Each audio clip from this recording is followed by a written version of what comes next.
As a child, we all long for a hero. As a society as a whole, we search for that leader that can be our hero. But as we mature and as we grow, it dawned on us that the hero is inside every one of us. And in the world's social media, we all start at zero. And slowly we search deep within ourselves to find who we are. And we have that moment of truth where we embrace that the hero that we've been searching for has been there all along. It is living deep inside of every one of us. And we start embracing that journey and we become that hero that we search for.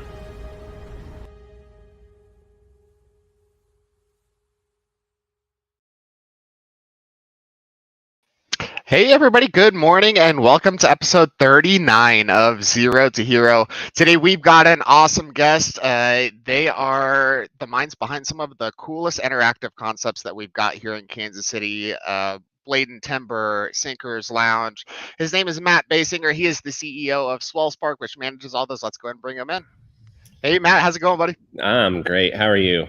Oh, I'm doing fantastic. Thanks for asking. So before we get into this whole thing, tell us a little bit about Swell Spark. What do you guys have going on right now?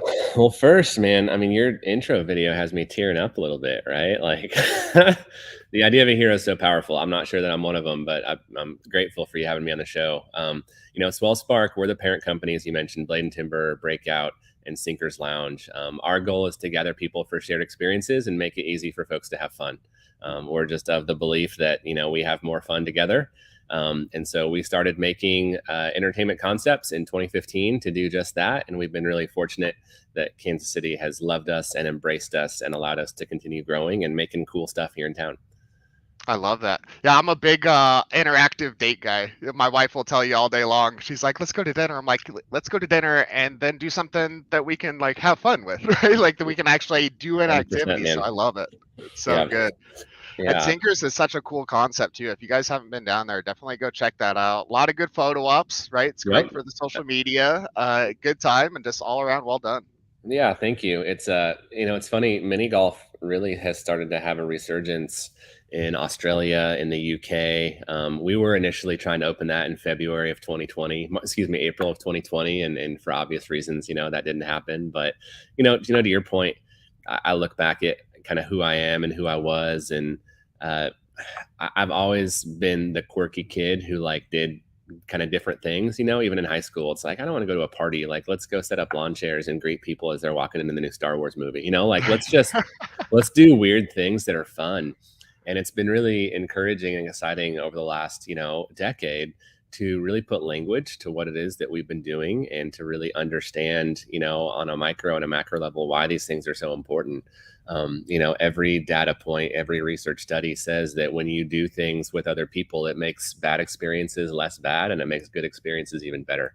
I don't know if I'm, again, just weird, but I'd much rather, if I'm having a conversation, I'd much rather be throwing a ball, or doing something like that than just, not to say that, drinking coffee is bad, but there's something about doing things together that I think just creates these really foundational, informative, opportunities to point back to and to build relationships. And so that's what we get to do.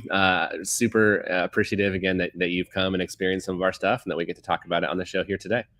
Absolutely. Yeah. Hard not to at least go check it out, right? You hear something like a mini golf bar, right? Or even, the escape room or being able to throw an axe at a wall. I mean, what better way to spend a Friday night or a Saturday or hanging out with friends? Yeah. That's awesome. With mini golf, it's kind of interesting because historically we have built things that have never been done before. And so, a lot of people remember their firsts. And so your first escape room, your first axe throwing experience, your first kiss, your first whatever, those are cemented memories. Mini golf is the first time for us that we have done a concept that most folks have familiarity with, right? But there's this huge educational piece of hey, you've done mini golf and you did it probably, if you're in your 30s, you probably did this when you were a kid. And it was outdoor and the turf was probably faded and the dinosaurs paint was chipping off. But let's reboot that and let's do that and really cater it towards adults, quite frankly. Like, we love having kids. I have 3 young kids. We love having kids, but this is an experience that's built for adults to come have a really, photogenic time, really be able to take photos and do it for the gram, but also just create an environment where you can come and enjoy time with your friends while you're doing something that's really fun. And so, yeah, if you've not had the opportunity to come out and see Sinkers, we're right next to the heart of the Power and Light District. We're at 13th and Baltimore by Blade and Timber and Yard House, and we would love to see if you can get a hole in one on number 9, because it doesn't happen very often. It's difficult. I can attest. Yeah, I failed on that. I did have a good time with the table golf though, which is a different concept as well. Yeah. So, and that's one of the things that's, I think, really interesting and fascinating about Sinkers is a lot of folks expect it to be this massive, like mini golf historically, these were these really big outdoor facilities, usually on the outskirts of town, because that's where you can afford real estate. And Sinkers Lounge for us, it's 5,500 square feet in Kansas City. And so it's like, how do you do 18 holes of mini golf in a facility that is, a fraction of an acre? And so what a lot of folks don't know about our company, Swell Spark, is obviously we have the 3 kind of customer facing wings of Blade, Breakout, and Sinkers, but we have a 4th, I guess, leg of the Swell Spark stool that's called Sandbox. And Sandbox is a custom fabrication team here in Kansas City. And we make, almost all of the stuff that you see in our stores. So we custom make our escape rooms. We all of the really cool little details that make, like a Blade and Timber special are things that we've actually designed and built in the house. And so similarly, we started with the idea of like, hey, how do we make mini golf smaller? And so tabletop golf is this really cool hybrid experience that's somewhere between shuffleboard and mini golf and billiards, right? And it's a smaller footprint, but what we found, those holes are super replayable. And so most folks, they'll move through our mini golf course in probably 30 to 45 minutes, but we have people who will spend 2 hours on tabletop because you want to get a hole in one on every one. And we encourage folks to repeat each hole until they can do that. And so from kind of the bar restaurant concept, we've been really pleased at the reception to tabletop golf, because again, you've never done it before, and so it's a fun new experience for those who have never experienced that, which is everybody. Right. Yeah, you walk in and it's like, what are these things? You got to go check these out. So you got to check it out. Yeah, and it's weird to like, hey, do you want to do tabletop golf? And people are like, what? Yeah, what is that? Like, can I go look at it first? We're like, yeah, I mean, go take a look. And so, for most, it kind of seems like an add-on. And I think as we all become collectively more aware of what it is, I think it actually might become kind of the primary experience that you get at Sinkers. And we're fine either way, but it's been a blast. Yeah, and there's so much Kansas City involved with that stuff too. And I think that's probably the benefit of having that kind of internal design team or development team, right? That's putting all that in there. Is you bring so much of Kansas City into Sinkers and into Blade and Timber and all these places in Kansas City. And I'm sure the new location that you're there in Austin has got some Austin vibes to it as well, really connecting with that local community. Yeah, it's we're not a big company. We're not a small company anymore, but we're not a big company. And so I think just because we're only doing, maybe 1 or 2 stores a year, we really do have the opportunity to be a little more custom in the way that we do things and make sure that we're matching kind of the identity, of the facility where we're at. Being a Kansas City, I mean, of our 12 stores across the country, 5 of them are in the KC Metro. And so our heart really is in Kansas City. And again, with Sinkers, like you saw that, like we have a World War I memorial hole, and, we have a fountain hole, and we have a number of things. Like hole number 3 of the mini golf is the Kansas City heart, worked with Charlie Hustle to get that design. And and I think that's, one of the things that makes Kansas City so special is as we went through and we're like, hey, it became really obvious of how we could, and give back isn't even the right word, but like make sure folks know like, hey, this is our town. And the more that we can do that, not just in Kansas City, but as we continue to grow outside of the KC Metro, I think, hopefully the more success that we'll continue to have. Yeah, that's awesome. Nobody loves Kansas City like Kansas City does, for sure. And I've been really fortunate, in my 20 years of being a professional, I suppose, or 15 or however old I am. Like my first job, I traveled a lot, and I think that's really what's kind of allowed us to expand a little bit. But I've been to, every major metro multiple times. And Kansas City is special.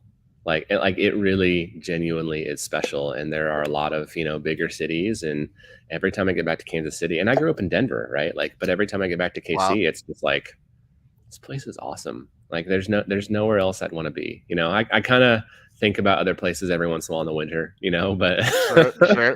but more often than not, I mean, we have a really special town that does a phenomenal job of taking care of itself. The entrepreneurial spirit is high, and it's real. And I think that's what's when we bring people in from out of town, that's what they talk about is like, hey, like a lot of people, they have startups or they have these systems or whatever. It's like, but Kansas City just has really great people who do this naturally, not because there's this incredible system that's like helping them. It just is who we are. And so that's, man, all my Colorado friends are like, why didn't you ever move back? And I'm like, I don't know, because Kansas City is just a better place to be. We deal with it. That's so funny because like my family growing up loved to take vacations to Colorado, right? Sure. Like in the wintertime, go fantastic snowboard. Fantastic place to vacation, Right. And I don't mean to knock on it, I'm talking more about just like, hey, who do you want to build a life with? Who do you want to build a company with? And I'm sure there are other fantastic cities and there's fantastic communities everywhere, and a community is only as good as the people. But as an overarching statement, I don't know that you're going to find another town that has as good of people as what we have in Kansas City. And so it's just, it's fun to see how that shows itself in the business community or in the sports community or in, all of the myriad communities that we have. Like it's present in every corner that you look into. Yeah, you're 100% right. I actually lived in Long Beach for the better part of a decade. And when we decided that we were leaving, I mean, there was no question, right? It was like back home, back with the people that care about each other. The community is here, I couldn't agree with you more. It's the best city that nobody talks about. Is how I describe Kansas City. For better or worse, folks are starting to talk about it, Yeah. And it is fun to think about how we're going to be on an international stage here, Right. within the next couple of years. And it's a special town for a reason. Absolutely. So Matt, let's go ahead and get into it, man. So not Swell Spark, not Blade and Timber, not Sinkers. Give us your elevator pitch. Who is Matt Baysinger? Yeah, I am Swell Spark, right? No, it's I love to make cool stuff. I love to what's been really fun, I'm going to take your question, point it back to Swell Spark, but like Swell Spark, when we talk about gathering people for shared experiences and making it easy for folks to have fun, that's not an aspirational goal. That's actually who we are. And that's who we are because that's who I am.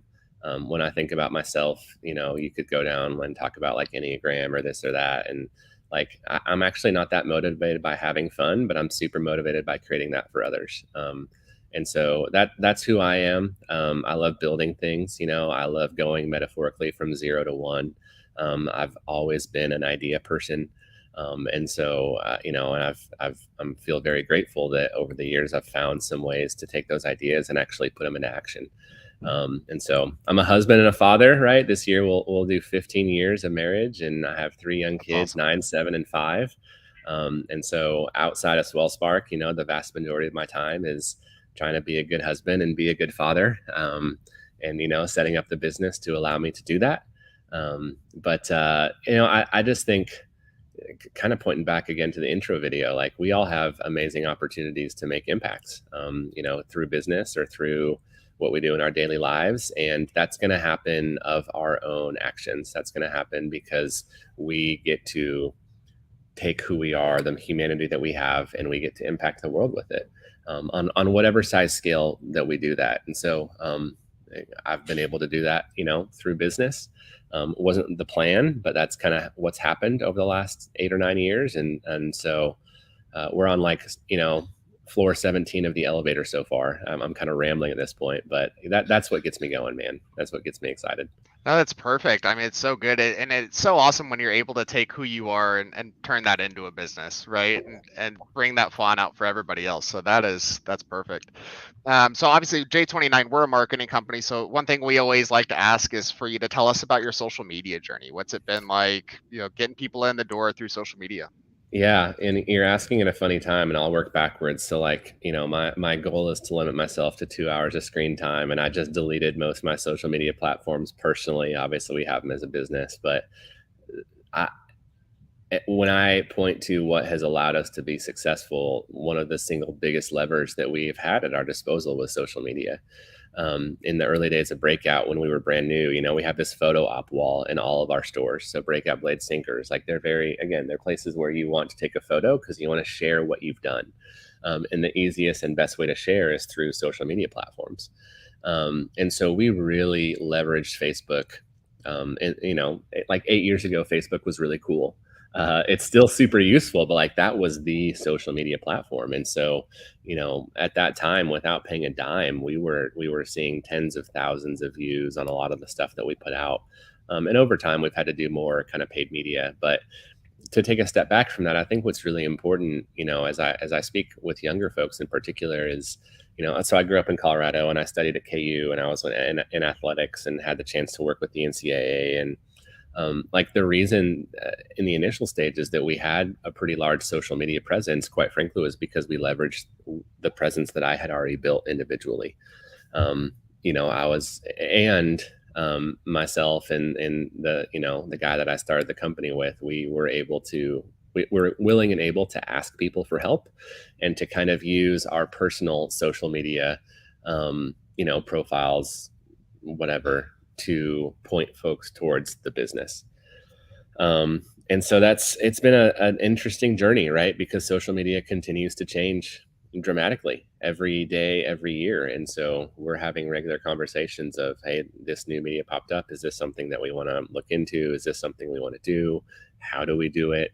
And it's funny being, 37 is I'm now at the point where like I'm having to ask, younger folks to explain things to me and keep me current and keep me relevant. And but in regards to both free and paid marketing, social media, I think we all know like it's the lowest hanging fruit there is to do it well. Yeah, no, you made some really good points there. The first one being the walls that you've got and everybody's or in all the locations, right? So, there's the thing about posting, right? But then there's that other aspect of social media where if you've got a concept where you're making it interactive for your guests are actually driving part of that social machine, right? Yep. They're tagging, they're posting, right? And just that one little thing of painting a wall differently or putting something, that says where you're at, where they can take that selfie, they can post it and tag you, that content takes off, right? And it's something that almost drives itself. And I think going back, like, man, we want to make it easy for people to do, we want to make it easy to have fun. We want to make it easy for folks to know where to take that amazing picture. And so, yeah, those photo walls, we're usually lighting them really well so that you can take a really good photo and you look amazing because you want to share a photo of when you look amazing. And so as far as how we design, facilities, we want to make sure that we're leaving room to be able to do that and do it well. And so, we will continue to leverage social media to the best of our ability, again, both individually and from a business standpoint. Sure. Yeah. What do you think? So obviously you said that you use quite a bit of your own following, right, to kind of drive it to the company pages, right? Yep. What was on that company? So once they get there, what kind of content did you see that was working at the time, and what's working now? It's a super interesting question, just because I think it's so much easier. Like we all have our voice, right? You are who you are. I am who I am. And it's a lot easier for me to speak on behalf of Matt Baysinger than it is for me to speak on behalf of Blade and Timber or Sinkers or Breakout.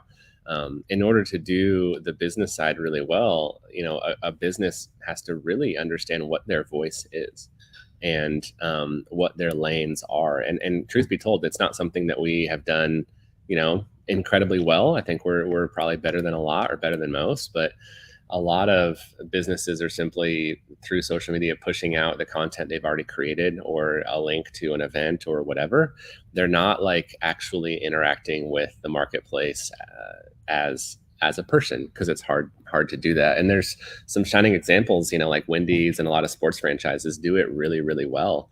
And it's because they have such a distinct voice. I think for us, over the course of next year, that's going to be something that we need to figure out is how can we not just be folks who put out content, but how can we also do a better job of interacting with what other, because that's how you develop community, right? Is it's not just about posting something on behalf of Blade and Timber, but it's about Blade and Timber saying something in reaction to what Charlie Hustle did or what, Rieger did or whatever.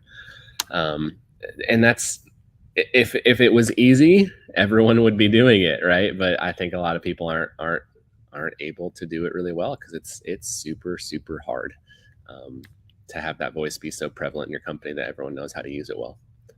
Right. It kind of goes back to what you said earlier too, is that the algorithms change. It seems almost on a daily basis. It's not quite that frequent, right? But it almost seems like, what worked yesterday is not going to work today, and what works today is not going to work tomorrow, right? But yeah, I think you're 100% right. It's just that person behind the brand and having that brand have that voice, right? Of Matt, right? I mean, Matt is Swell Spark, right? So it's that's almost perfect. Where it's I am Swell Spark. This is the voice, right? That's perfect, man. That's great. So, and consistency, right, is the other big thing. You've got to stay top of mind. So, 100%. So Matt, every superhero has a defining moment. What do you think yours is when it comes to life and career?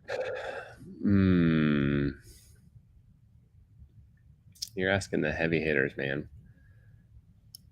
We brought in my good buddy Kevin, works with us now, and he asked me, like, Matt, what are you about? Like, tell me what your goal is in business. And my answer was, I want to grow.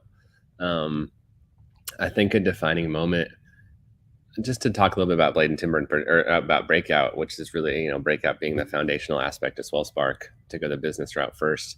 It was me and my friend Ryan, one of my best friends in life, who I started this company with, and we were building this stuff and putting in the blood, sweat, and tears. And it was just a day. It was just a normal, Tuesday or Wednesday.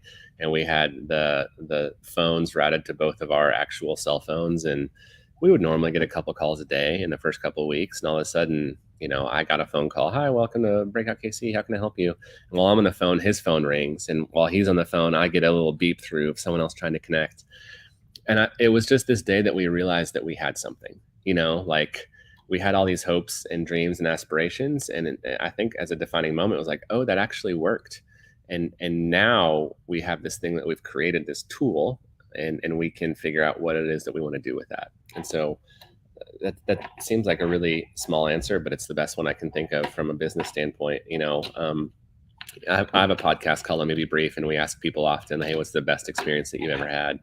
And we intentionally exclude wife or kids or spouse or kids or whatever, because that's such an easy cop-out answer, right. But I think what has been fascinating, like my oldest daughter hit 9 this year.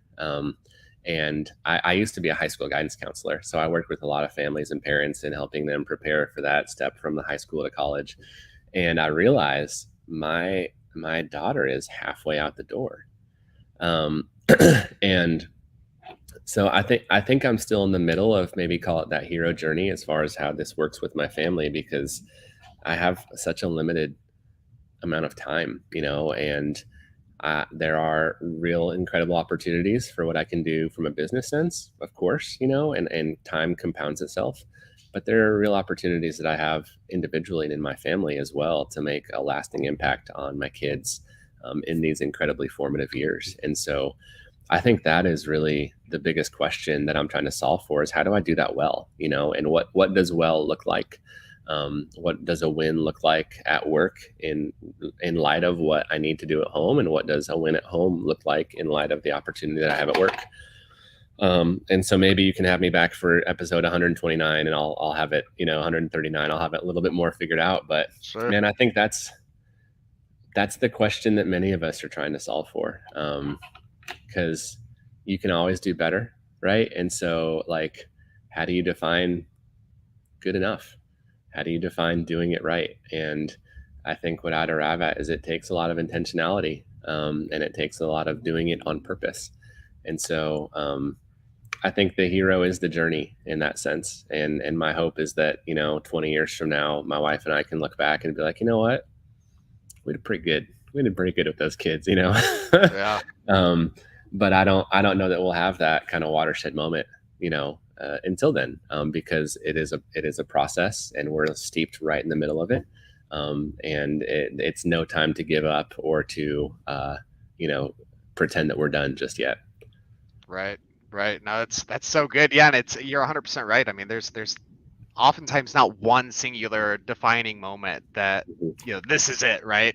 But I think the phone starts ringing, right? I mean, the calls start coming in, you're booking up. It's like, okay, yeah, we got something. I think that's great. And then obviously, with the kids, man, you're so I relate it back. I actually heard some the other way, right? It was somebody that lived out of town. They saw their parents once a year, right? And it was like, okay, how old are your parents? He's talking to him. How old are your parents? They're 75. He's like, Mhm. okay, so you'll see him maybe 15 more times. And It's it's like, crazy. man, like Yeah. how powerful is that? Like when you really sit down and put it into perspective of like, yeah, you're right. Like 15 more times. And I think the story ended with him moving back home. He Yeah. was I like, mean, I can't, that's not okay with me, it's kind of a gut punch, man. Yeah. I was reading something earlier that just as far as how you control your mind and your thoughts and how you react to the day to day, and like this idea of like, hey, I think it's called the last time principle, and so you're really annoyed with XYZ at work or with something at home, and the question being like, hey, how would you react to this moment if you knew this was the last time that this thing would ever happen? And it's like all of a sudden you can have incredible grace and peace, and it's like like this is actually a pretty special thing. Let's live in it. And so again, I feel like we're almost getting this was a podcast about kind of business, and then all of a sudden we're talking about all this stuff, but it's important, and again, it should be why we do what we do, is to be able to pursue these kind of higher callings and higher things, and try to be the best versions of ourselves, try to become heroes, right?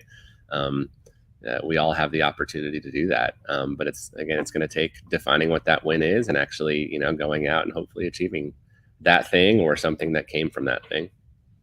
That's so good. That's so good. So let's keep it going. I think we could probably talk for the rest of the afternoon with each other, but let's get to the next question here. What attributes to you define a hero? So it kind of goes along with what you were saying, but let's expand on a little bit more. What are those attributes that actually define that hero? The word hero, I think, is really fascinating. It's a fascinating choice for your podcast. There's a phenomenal book by Donald Miller called Hero on a Mission, that I think it can just change someone's life. And it says basically every person becomes one of four things. They're the victim, they're the villain, they're the hero, or they're the guide. And every person's story is rooted in sadness. Every person's story is rooted in hardship. And we're talking every person in life. And the victim is the person who says like, oh, like there's this hard thing. Woe is me. I'm always the person who has hard things. And that becomes their identity. And the villain is like, hey, if I'm going to have a hard thing, then I want to make everyone else have to go through hard things as well. And so they take that challenge and they turn it into a personality where they want to cause harm to others. And the hero is the person who has that hardship and decides, hey, I'm going to overcome this. And that's what my story is going to be, is overcoming this hurdle or this obstacle or this hardship or whatever. And then lastly, the guide would be the person who helps others become heroes. That's like the superhero, right? Like the hero with some wisdom. Yeah. And so I really think a hero it's the person who finds success, however you want to define that word, in light of all the hurdles and circumstances that gave them the opportunity to not do that thing, right? Like, man, it's so easy to choose comfort, and it's so easy to give up. Like that's the majority, right? The hero is the person who does the thing that they set out to do in spite of those things. And it's the harder route, right? But every good book has a great hero, and every good movie has a great hero. And it's all because they did something in spite of all the efforts against that thing. And so I think that's the, overcoming, that's the defining attribute of what a hero is, a person who does it in spite of. And it's kind of like an underdog mentality, to a degree. It's super fun. And I think we all love that we all love to be the underdog who overcomes. But yeah, man, I think that's every hero's journey. Yeah, that's awesome. And it's so funny in the movies. It almost seems like heroes kind of know that they're heroes, but in life, I feel like it's the exact opposite. It's like very rarely does somebody that is heroic, feel like they are, right? Like I'm former military, and I know plenty of heroes that will never admit it, right? They'll Sure. swear up and down that that's not the case. But same with you. I mean, you've mentioned quite a few times. I don't think I'm there yet, but I bet your employees would probably disagree with you, Sure. right? I mean, Life is relative, and it's mhm. funny being where I'm at, having had some success in business, but also wanting more, right? Like wanting to continue to build Swell Spark and build off of what we've created. And so my heroes have changed. It's now I want to build a company that is not just a startup, that's sustainable and that lasts for 30 or 40 years. And so now my heroes are people who have done that. Whereas, for good reason. And again, like there's some good Midwestern humility that I wrestle with at times, because sometimes I think I'm pretty cool, and sometimes I realize that I'm just pretty boring and average. But 8 years ago, I didn't even know to have those aspirations, right? Of 40 years of longevity, because it seemed so far out of the box of what was attainable or understandable. And so just starting the business and making money, that was the goal. And now it's just like, hey, like anything, it's like, okay, we did that. Like, what now? So I'm really great. I've had the opportunity to talk to a lot of the younger folks, or the newer people in kind of the entrepreneurial scene. And I'm again humbled to be able to share what little wisdom I might have. But I do find myself in a fascinating piece, because while there's a lot of folks who are just like, oh, like Swell Spark, they've made it, or they're, 8 years, they're doing it. And for me, I'm just like, man, we're just at the start, this is only the beginning. And so maybe it's this is like the first part of a trilogy movie or whatever. It's like, you think you got it, and then the credits roll, and then all of a sudden they show that there's a new character entering, and it's like, okay, like there's the next hurdle, there's the next obstacle, there's the next villain that we're going to have to defeat, So it's a great, I guess, just visual analogy or metaphor of like what it is that we all get to do every day. We get to overcome stuff every day, and we should. Talking with a buddy just the other day, of just like, man, how fortunate are we that we're solving for different problems than we were 3 years ago? Because that's not always the case, Yeah. Yeah, absolutely. You reminded me of I don't know if you've seen it, but the Matthew McConaughey commencement speech at University of Texas, where he talks about heroes, and he's like, my hero is me in 10 years. Right? It's kind of for those same reasons that you were just talking about, right? It's like, man, I couldn't have ever imagined, 8 years ago that I'm sitting here with everything that we've done now, and 10 years from now it'll be even more different. So Sure. I love that. But obviously you're looking at people that are doing things that you aspire to be, right? And that's always going to be that moving target. So great points, man. Great points. Thank you. If you had to pick a superhero, Matt, that relates best to you, who would that be and why?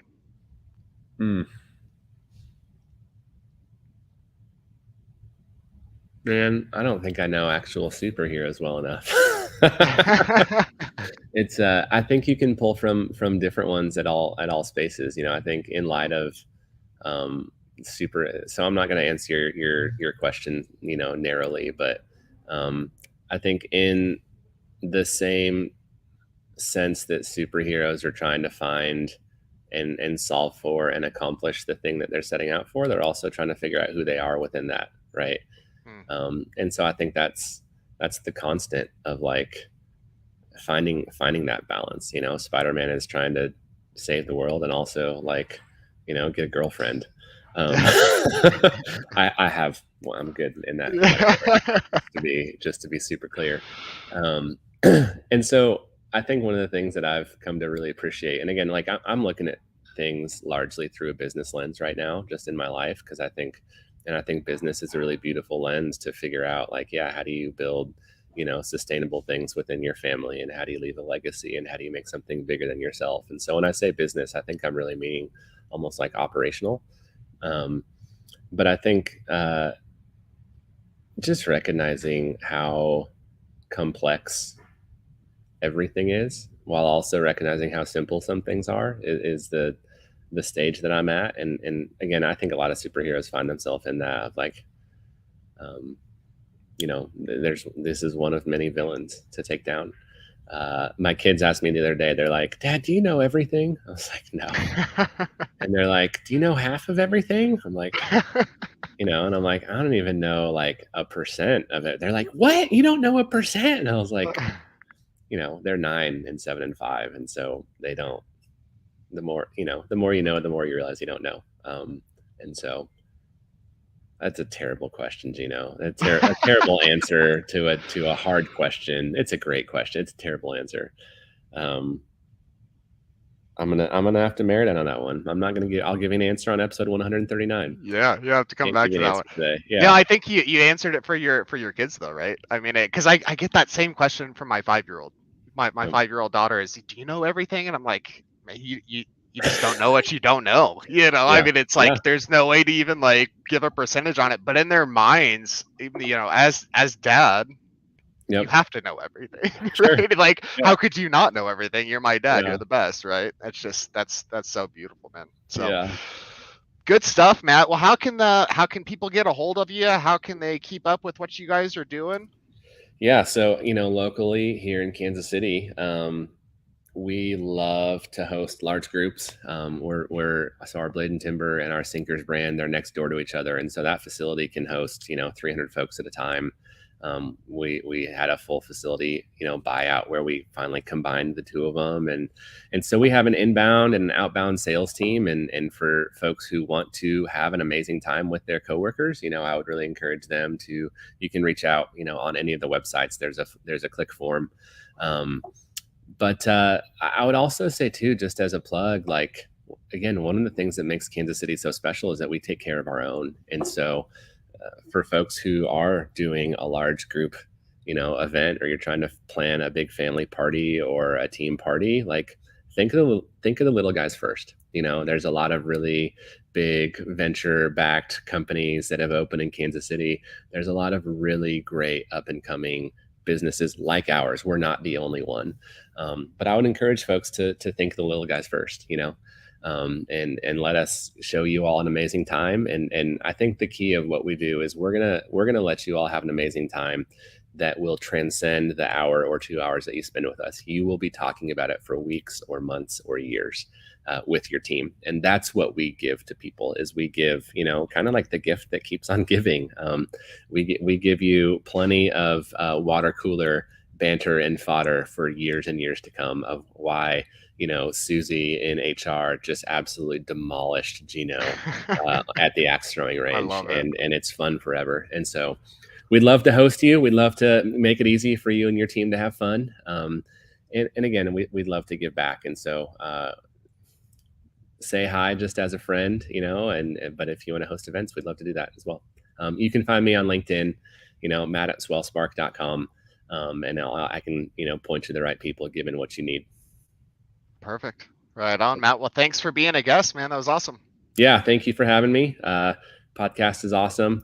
And look forward to just seeing how you continue to grow this thing. Appreciate it, man. That's awesome. Everybody out there, have a good day.